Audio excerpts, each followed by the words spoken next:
এবার জুলাই অভ্যুত্থানে নেতৃত্বদানকারী প্ল্যাটফর্ম বৈষম্য বিরোধী ছাত্র আন্দোলনের সব কার্যক্রম থেকে সরে যাওয়ার ঘোষণা দিয়েছেন সংগঠনটির মুখপাত্র উমামা ফাতেমা। 28 জুন নিজের ভেরিফাইড ফেসবুক পেজে দেওয়া এক দীর্ঘ পোস্টে তিনি এ সিদ্ধান্তের কথা জানান। পোস্টে তিনি সংগঠনটির বিরুদ্ধে নানা অনিয়ম, অনৈতিকতা ও বিশৃঙ্খলার অভিযোগ তোলেন।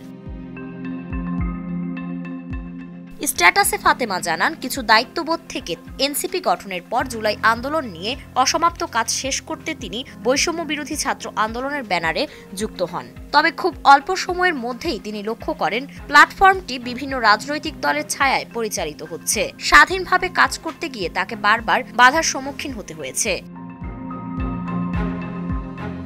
তার ভাষায়, আমি কাজ করতে চাইলে বলা হয় আমি কাউকে কাজ করতে দিচ্ছি না, আমি প্ল্যাটফর্ম আটকে রেখেছি, অথচ বাস্তবে আমি কোনো কমিটি ঠেকাতে পারিনি, কাউকে বহিষ্কার করতে পারিনি, এমনকি পেজে আমার বিরুদ্ধে পোস্টও হয়েছে।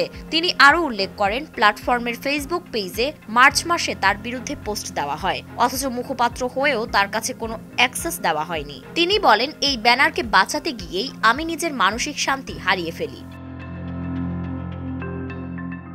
উমামার অভিযোগ, আন্দোলনের নেতৃত্বে থাকা কিছু ব্যক্তি পরিকল্পিতভাবে তাকে রাজনৈতিকভাবে কোণঠাসা করতে চেয়েছেন। তার বিরুদ্ধে জুনিয়রদের ব্যবহার করে চালানো হয় একের পর এক প্রোপাগান্ডা। তিনি বলেন, বাইরে থেকে যারা ভালো সাজে তারা ভেতরে কতটা বিষাক্ত হতে পারে সেটা হাড়ে হাড়ে টের পেয়েছি।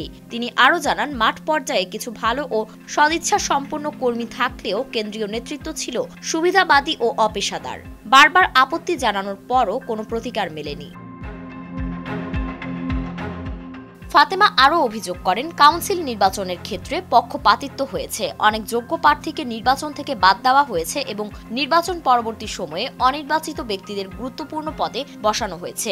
এমনকি কাউন্সিল ভোটের দিনও তিনি শেষ মুহূর্ত পর্যন্ত ভোট না দেওয়ার সিদ্ধান্তে অটল ছিলেন। তবে শেষ মুহূর্তে ভালো কিছুর আশায় ভোট দেন, কিন্তু ফলাফলে স্বজনপ্রীতির প্রতিফলন দেখে তিনি হতাশ হন।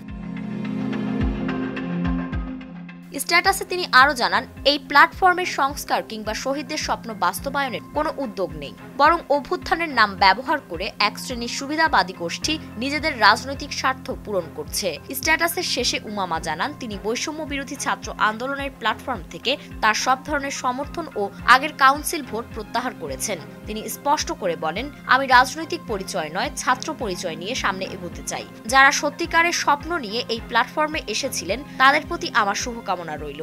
আর যারা আমাকে কষ্ট দিয়েছে, অভ্যুত্থানকে বেচা কেনার পণ্য বানিয়েছে, তাদের আমি কখনো ক্ষমা করব না। ফারিন রহমান প্রীতি, নয়া দিগন্ত।